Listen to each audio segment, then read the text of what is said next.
people twist the word karma and they create their own beliefs and other things around it. And in the native spirituality, there's many, many kinds of teachings and other things. And depending on the culture, like if you were Cree, there's certain things, like me with my grandfather, there was stuff he taught me that I grew up and that helped me to see and know stuff. And he helped me to understand and believe in things. And part of it was seeing things in the future, sort of seeing my own journey, my own path. It's like having a vision quest and seeing along the way as you go along where the challenges are. So somewhere inside you have a belief that gets you past all that hardship. So the challenges in life, and I've had lots, but I mean, I had all kinds of different experiences, and yet every day I get up and I believe in whatever is good.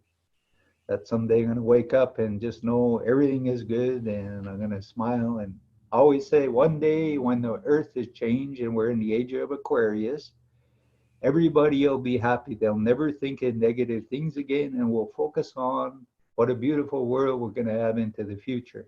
And whatever is old is going to be gone, so people will just be in this beautiful life. And that's been my belief. That's something I've held on to no matter how hard things got in life.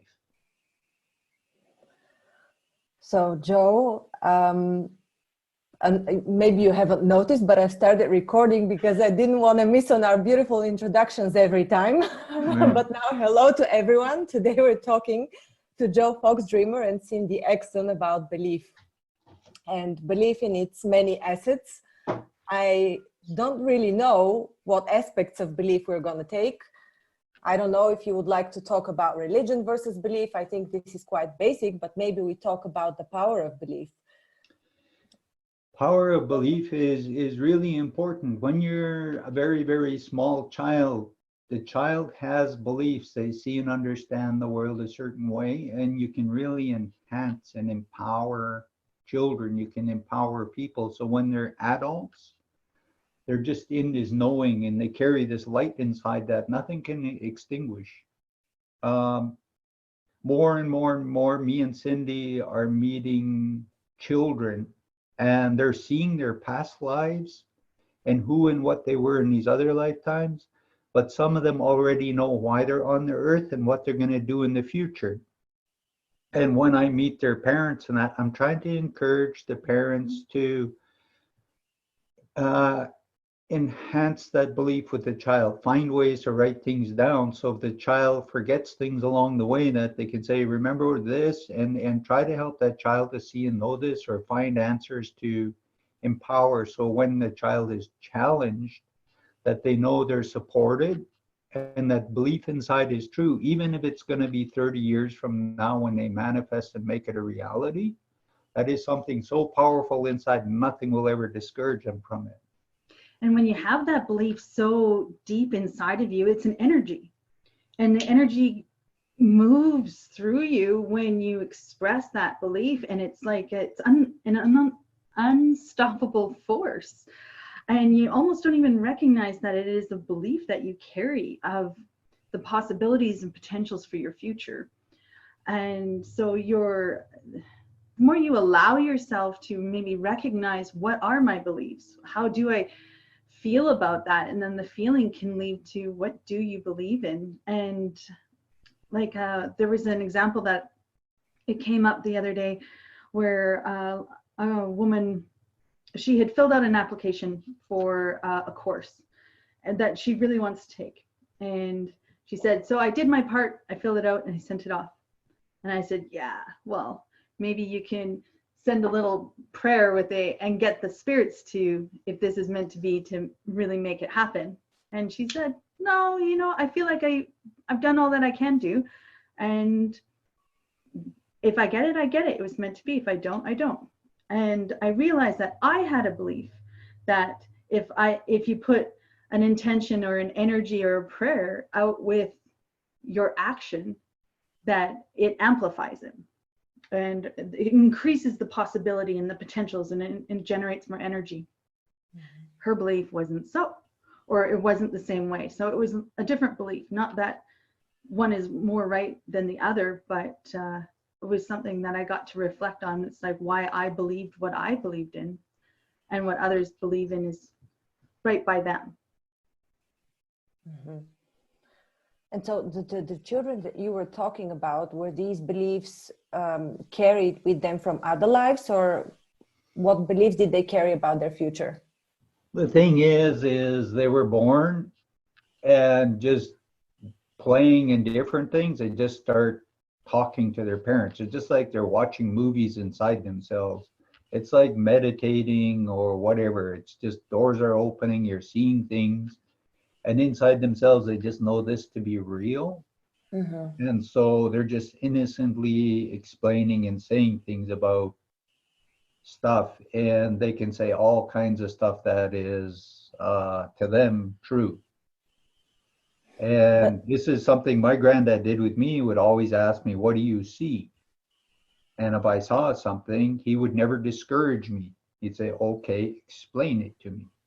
So I would talk to him and he would question me on it and see how much information I would bring forward.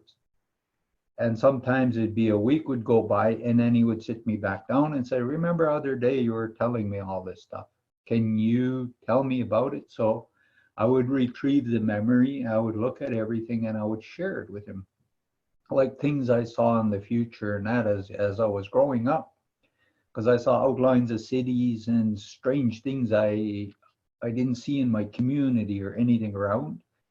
And he never ever discouraged it. He always tried to enhance my awareness. He never said I was wrong or right. And these little children, they're like that, like this little boy, he was explaining stuff to his mother, and then the cousin of his was also sharing things. These I cannot reveal.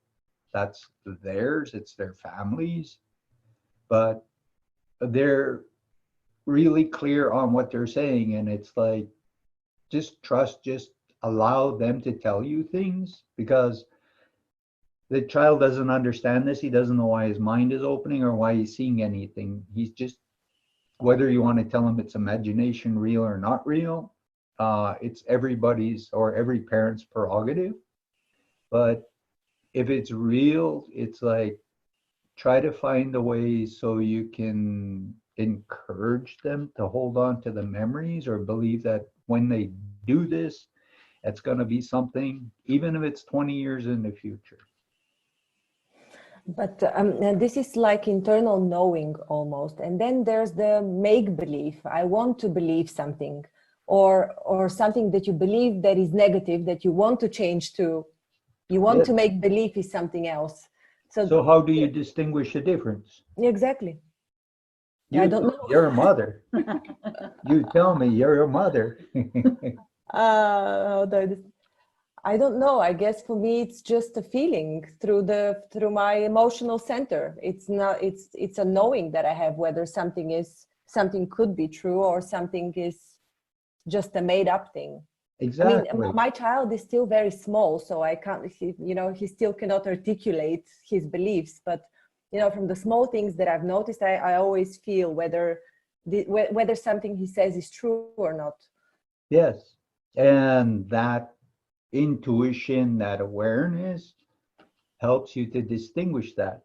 And if he tells you something and he uses a word like when I was big, Uh-huh. then he's talking about something in another lifetime when he was something other than what he is now in this body. Mm-hmm. And if he was married or whether he was male or female, and he explains in detail, because even a week or 2 weeks later, you can talk to him and you can ask him and he can share more with you. And you'll start seeing if it's something real within inside himself. There's ways of trying to do things very carefully because when you pressure children, they shut off.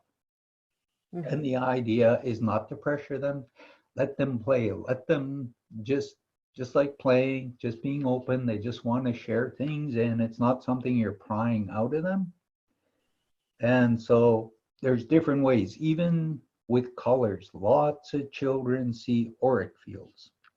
So one of the things I try to teach parents sometimes is put crayons down with paper and just say, can you draw me, and watch the colors they pick up? Because whatever's in your auric field, they're going to grab that. Even if they just do squiggly lines, you can put all these different squiggly lines and they're going to turn it around and say there, and they're going to show you all these different colors that represent you. And that's the way they see your energy. They won't draw a body or anything. They'll just sort of, and that's what they see as your energy field. But then I want to add that questioning your own inside when you're observing something that's going on, just like I did with that woman in her application, and I caught it inside myself that I was expressing my belief and she didn't share the same one as me.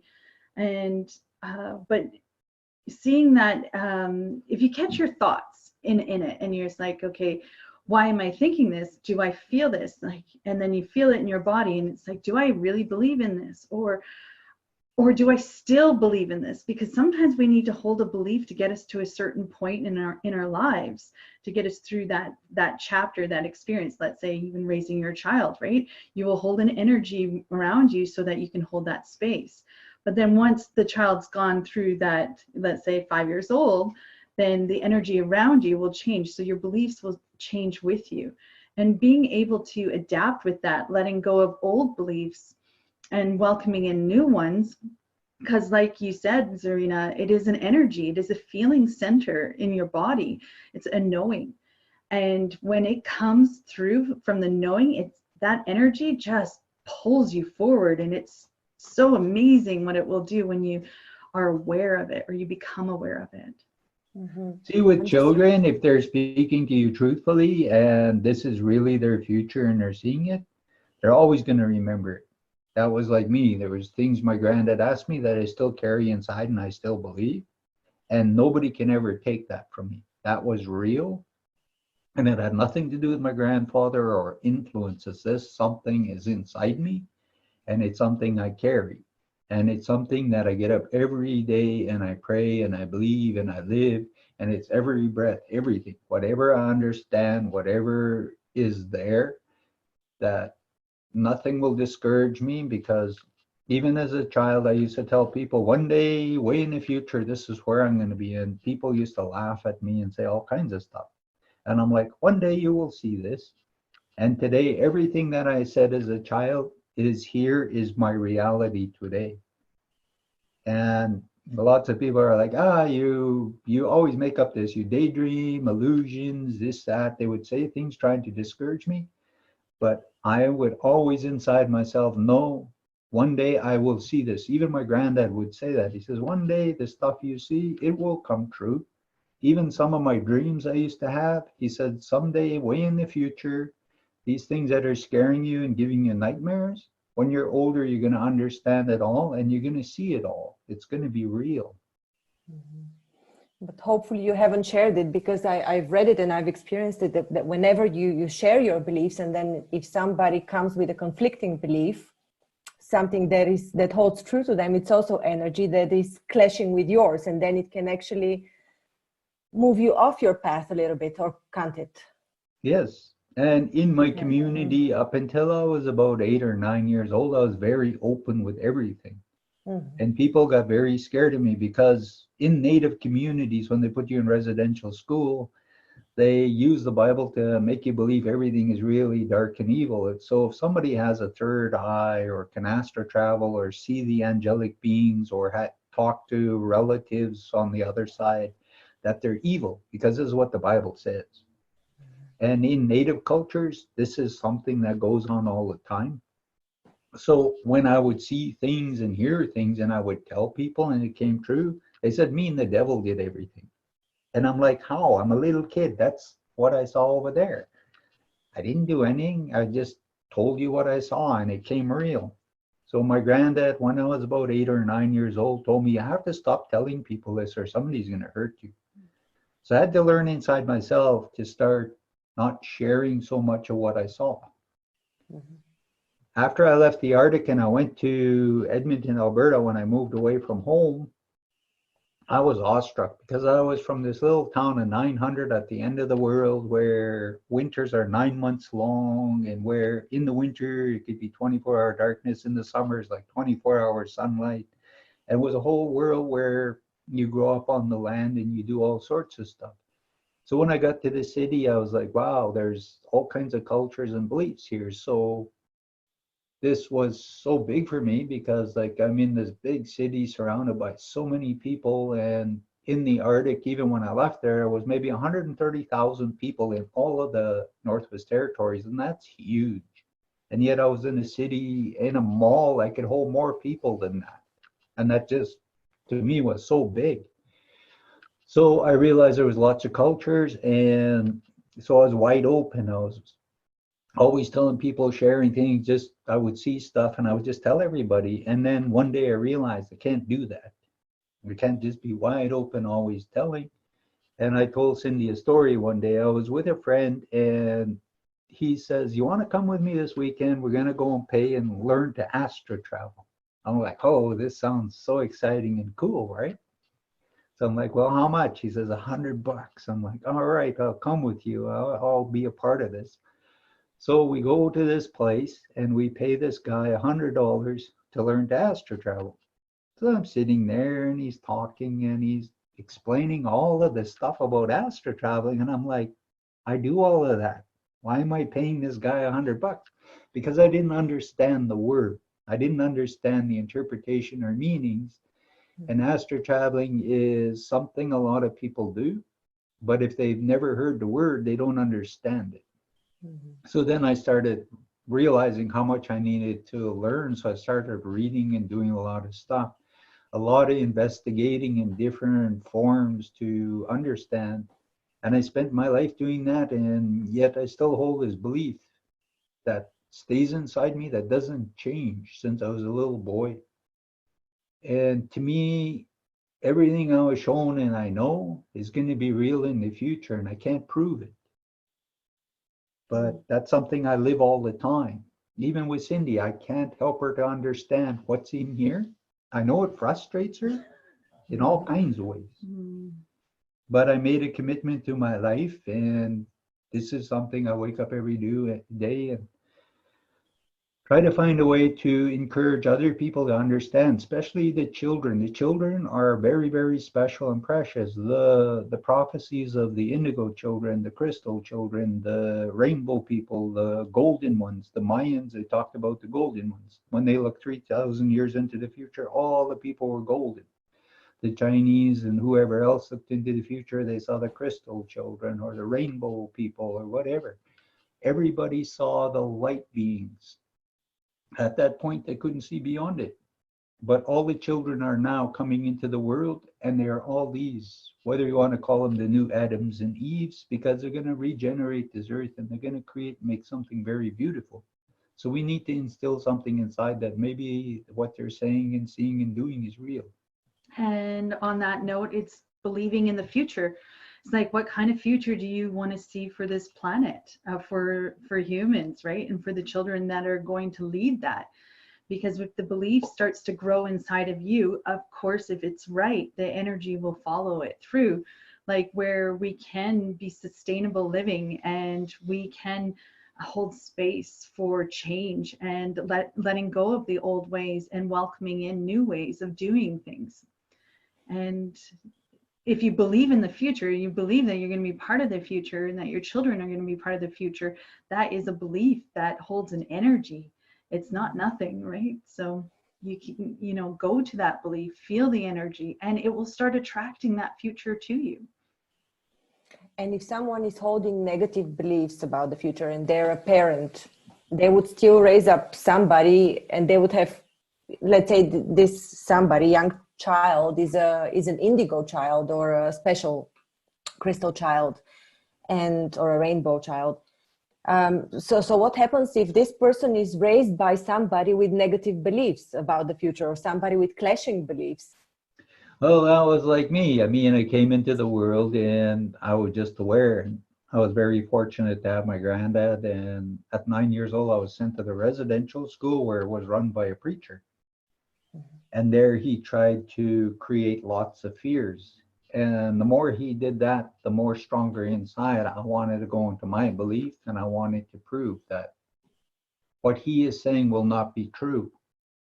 And the more he did that, the angrier I got inside, and the more I wanted to find the answers to what is there, because I knew inside there's something really big in the future. And I could see and I could understand, because in the residential school, they talk with the Bible and they try to get you afraid. And I just stayed in my truth. And the more harder people pushed at me, the more deeper I went within myself. It's like my belief to the Creator was even more enhanced the more challenged I got throughout life. And everybody is put in your life, and I had a lot of challenges, but it gave me a strength. It gave me even a deeper belief that is somewhere inside me is, I know all of this is going to be real. My add on that one, sorry, my add on that one would be, it's like these people, you choose your parents, let's say the parent with the negative belief system for the future, because it was going to hold a space for you so that you could, for your soul to experience the polarity, for example, to move through it. And then there's other people that are going against their soul, and they're, holding on to, let's say, a negative belief system that's not going to be part of the future. And if they want to hold on to it so tightly, they will not be part of the future, because that will not exist, kind of idea as well. There's many ways that the story can play itself out, and purpose and reasons behind why we carry what we carry for what we know, believe in. So how can people change that carry negative beliefs and want to change? How can they change their beliefs?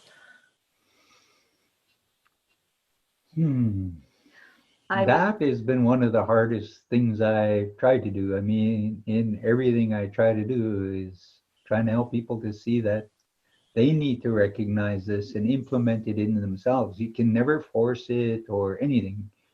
Like lots of times I'll say, read this book. If you read this book, there's all kinds of stuff in here that's going to help you. I don't tell them they have to practice it. Just read it. Just take a few days or hours out of your life or whatever and read this book and see what it does for you. And choose how you want to use it, because I can't babysit you and tell you what to do with your mind or where you're going to go or what you're going to do. It's like we all have to inside make an effort to do that. And a lot of people really don't want to put any energy into that. They just want somebody to save them. They're so programmed that Jesus or somebody is going to come, and just like that, they're just going to be in the most perfect, beautiful place. But somewhere we have to put energy and work towards that outcome. Yeah, it's like question it, question yourself, question your mind, question your thoughts. Do I really believe this? Do I want to believe this? And it's like, well, if I'd like this to change in my life and I don't want this repeat pattern to keep happening, the only one that's going to do it is me. And like Joe said, read the book. The more knowledge that you gain, it's like you become a different person and you change with that growth. If the desire inside of you is to discover that and become that version of you. The thing is astrology is a very, very accurate, ancient science. You just read my mind. I was about to ask a question to Cindy about the Pluto course that she went to, but please go ahead. With the astrology, they're more and more and more with the new astrology. Like there's a young boy, there was a video about him when he was around 6 years old. He could tell all his life about when he was in the war in the Japanese area. I forget where it was. And how he went down and crashed in the ocean. And he talked about when he was a little boy and he had two sisters, and there was one sister still alive, and she had a painting of all of them in this painting. And he knew where she lived and everything. And they looked in his chart and they could see his life here, and they could see where he was this pilot in World War II. And they proved everything in his astrology chart, that everything he was saying. And then they even took him to this old lady. And when they brought him there, he called her by her childhood nickname that nobody knew. Only he called her that when he was a little boy. So when she said that, she realized that this was her brother reincarnated. And then he asked her, do you still have the painting of three of us? And he explained the whole painting. And when they went in the living room, there it was up on the wall. Everything was proven. And he was 6 years old, and this is what he saw and knew. And they could look into his birth chart and they could see every last thing. So astrology can help a person to discover the whys you are the way you are, but you're living a life. You still get to choose. You get to choose all the time. There's many possibilities to your experience here in this lifetime. Yeah. So gathering tools, knowledge, astrology, reading books, taking courses, online meditation groups. You never know. One of the Awesome. things is we all have a soul journey. Yeah. And in astrology, you can see if a person is willing to change and grow because it's already in there. One of the things I love saying to people is you can fool some people some of the time. You cannot fool all the people all the time. So some people think because they're gifted, people don't see and know all kinds of stuff. Yet they forget there's other people who have the same abilities and have all kinds of awareness and can see everything about them. So inside, it's like, who are you fooling? Some people come and they pretend to be my friend. Stuff. I don't worry. I'm just like, okay, I'll help you. I'll do whatever. And when the time comes, I'll move on my journey wherever I'm meant to be. And I'll just bless that person because I'm not here to change them because their soul is learning stuff. And I have no right to tell their soul if it's right or wrong because they have a journey wherever that's going to take them in. If they're challenging everybody, then they're just creating karma because in other lifetimes, they got to work it off and they got to grow and evolve spiritually anyways. And one day, somewhere way in the future, wherever that is, they will become spiritual and they will become teachers and everything else. So that's a really hard one for humans to not get caught up in. Cindy, is there anything related to Pluto regarding beliefs? Well, it's a personal perspective of Pluto's representation in your chart that I've learned.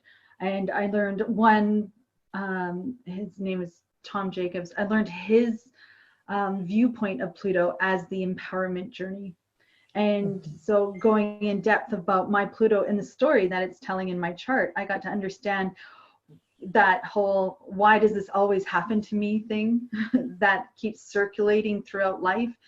And it's those people that will come in and knock you down, and right when you're about to express yourself, and it's like they cut you off in midstream or something. Like, this is my journey to empower myself to recognize that this will repeat. It will continue to happen, but how I respond to it, becoming aware of it and evolving from it, is where I, hold on to my power of who I am, why I'm here, and doing what I'm doing, and not letting them take me down, or that situation or that storyline take me down. That will repeat itself over and over again in this lifetime, according to his viewpoint on the Pluto empowerment journey. Yeah. Mm-hmm.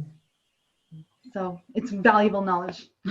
Mm-hmm. Part of it too, she discovered was there was something in a past life where she did something, Mm-hmm. and there was an energy there that she carried into this lifetime that creates this dynamic that she's trying to heal and grow past, that creates fear or attracts people. There's a certain energy we give off like magnets, and we attract certain things until we wake up and we change that energy. Because whatever it is, once we don't fear it, or once we're not paranoid of it, once we are not brought down and held down by it, it just releases from all around us. So we never attract that anymore. And as our light gets bigger and brighter, there's other challenges and other things. So the more you learn these things, the more you can empower yourself, because life is about empowering yourself. Yeah. And knowledge is so important. Yeah, because I wouldn't have known this had I not signed up for the course of 6 participants only. and and then traveled to Arizona to take the course. I had to invest that time and that money because there's something inside that says, you will benefit from this. Your things will change once you know this. And so, I had to do the work. Just like the teacher had to do the work to come to the awareness to provide it for everybody. But there's energy behind the deliverer and the recipient too. And it brings people together, and it's the gathering of knowledge. Mm-hmm. Yeah. All right. Okay, so we better. Yes. we have an upcoming group session. Yes. So thank you very much for this talk, and hopefully I'll see you all from Heal and Learn on the healandlearn.com page, where you can sign up for the next group session with Joe and Cindy. Thank you again. Hey, thank you.